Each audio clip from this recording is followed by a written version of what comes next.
Hola, ¿qué tal? Buenas tardes. Saludamos a todo nuestro auditorio que nos mira el día de hoy. Gracias por sintonizarnos. Y bueno, queremos hablar un poco acerca de las tradiciones que se vienen ya por celebrar aquí en nuestro país, México, y también en Estados Unidos se celebran estas fechas, pero queremos hablarles acerca del origen de estas tradiciones. ¿A qué me refiero? Me refiero al Halloween en Estados Unidos y al Día de Muertos aquí en México. ¿Cuál es el origen? ¿Cuál es la raíz? Porque muchos nos dicen, nos hablan, es parte de nuestra cultura, pero ¿realmente será parte de nuestra cultura o más bien es que adoptamos esa cultura? Ahora, hablemos un poquito de los orígenes. Fíjense ustedes que el Día de Muertos nace, o esta celebración nace de unos hombres llamados los celtas, o una aldea llamada los celtas, que se instalaron en Inglaterra, Irlanda, también en Francia estuvieron, y ellos celebraban el 31 de octubre, celebraban su fin de año. Ahora, en esta celebración se evocaba al dios Samhain. ¿Quién era el dios Samhain? Samhain era un dios al que ellos consideraban el dios de los muertos o el dios de la muerte. Ellos creían que al adorar a Samhain, entonces podrían sacrificar ya sea a una virgen o a un niño, y él podría hacer que sus seres queridos regresaran. Pero había un costo por cobrar, es decir, también al mismo tiempo se desataban todas aquellas o seres ocultos como brujos, como demonios, como duendes, y venían y hacían destrozos a la familia. Así que cada que sucedía esta celebración, los celtas iban casa por casa, encargados de estos eran los druidas, que eran los sacerdotes de aquella cultura, iban casa por casa y buscaban a la víctima para el sacrificio, ya fuera una virgen, como decíamos, o un niño. Cuando esto pasaba y llegaban al hogar, le decían algo como trato o treta. Y seguramente usted ya identificó estas palabras porque son las palabras que los niños actualmente dicen cuando van a pedir calaverita, ¿verdad? Así que ellos decían trato o treta, y la casa tenía que entregar a una virgen o tenía que entregar a un niño para ser sacrificado. Si cubrían este requisito, entonces se les entregaba un nabo que los druidas habían preparado, dentro de él una vela que simbolizaba el espíritu familiar. ¿Qué era el espíritu familiar? Bueno, el espíritu familiar tenía que ver precisamente con aquello que los iba a cubrir o aquello que los iba a iluminar para que los demonios y todos los seres que se desataban en ese entonces no tuvieran injerencia en ellos. Pero actualmente vemos que se hace una calabaza. ¿Cuándo se cambió de un nabo a una calabaza? Bueno, cuando esta tradición llega a Estados Unidos y no encuentran nabos tan grandes, entonces toman la forma de una calabaza que simboliza al ya conocido Jack, es decir, el demonio de la linterna. Ahora, mientras ellos estaban sacrificando esas víctimas, se decía que tenían ellos que tener un altar o un fuego dentro de la casa mientras ellos estaban haciendo los sacrificios fuera del hogar. Pero ¿será cierto que los muertos pueden regresar al mundo de los vivos? Bueno, nosotros encontramos un pasaje en Lucas 16, del 19 al 26, donde se nos narra una historia de Lázaro y el rico. Y encontramos que es clara la palabra en cuanto a ello. No vamos a contar toda la historia por falta de tiempo, pero nos habla de que cuando los dos mueren, uno es llevado, es decir, el rico es llevado al Seol, pero el pobre, que era Lázaro, es llevado al seno de Abraham. Y cuando el rico comienza a sufrir ese tormento, le dice a Abraham: permíteme regresar allá al mundo de los vivos y que yo pueda decirle a mis familiares que no vengan a este tormento. Pero Abraham le contesta, no puede ninguno de ellos venir hacia acá y nosotros tampoco podemos cruzar de aquí hacia allá. Así que es tajante, los muertos no pueden regresar al mundo de los vivos.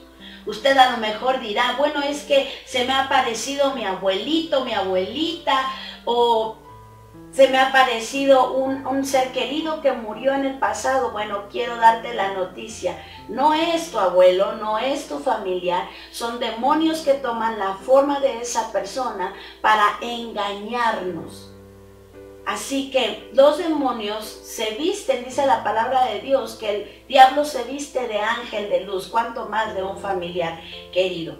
Así que más adelante encontramos también que paralelo a estas fechas había una festividad muy importante y que sigue siendo hasta el día de hoy en el ámbito satánico. ¿Cuál es esa fecha? La fecha es el aquelarre.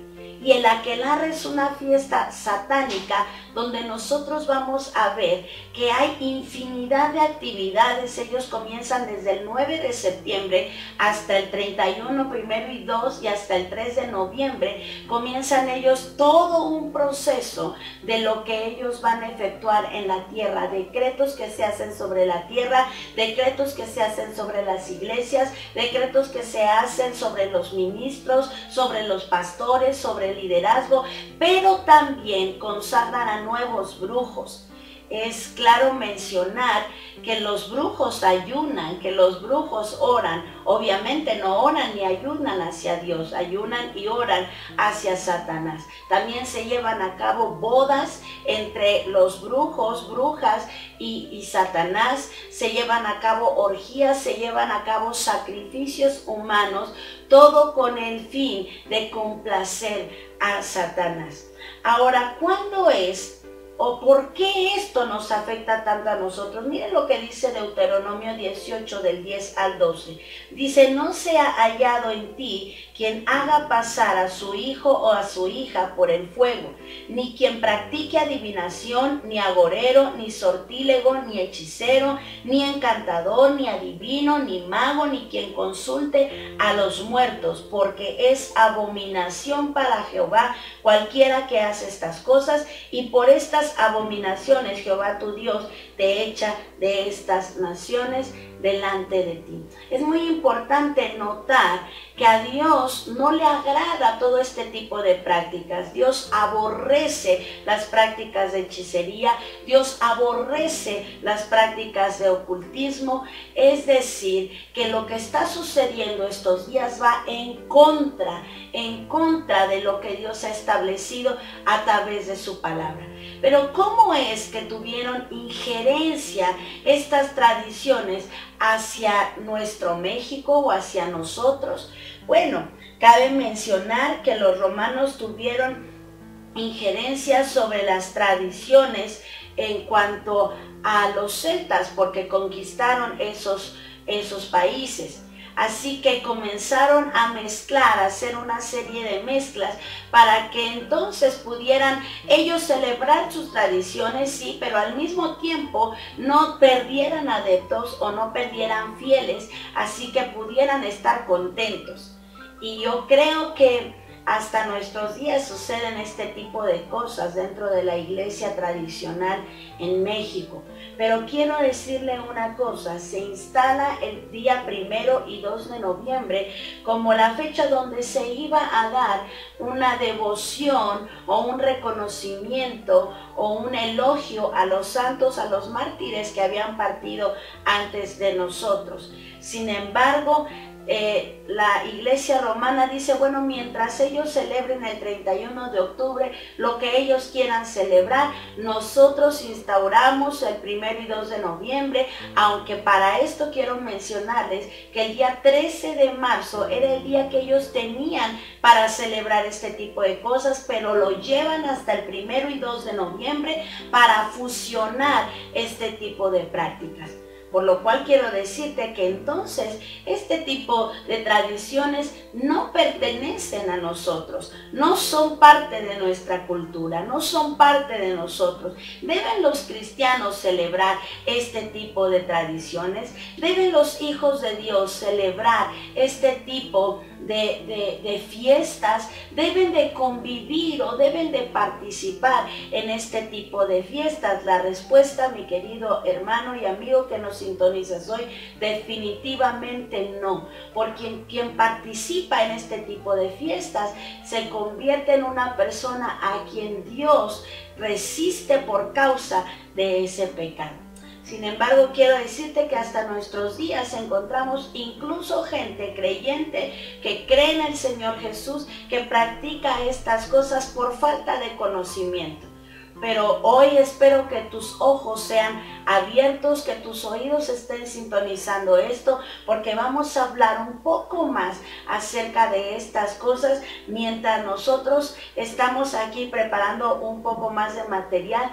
Yo quiero que no dejes de sintonizarnos. Vamos a hacer una pausa, pero vamos a regresar en un poquito de tiempo. Así que no te vayas, porque vamos a darte el fundamento bíblico de por qué no asistir a este tipo de celebraciones ni participar en este tipo de celebraciones. Regresamos en un momento.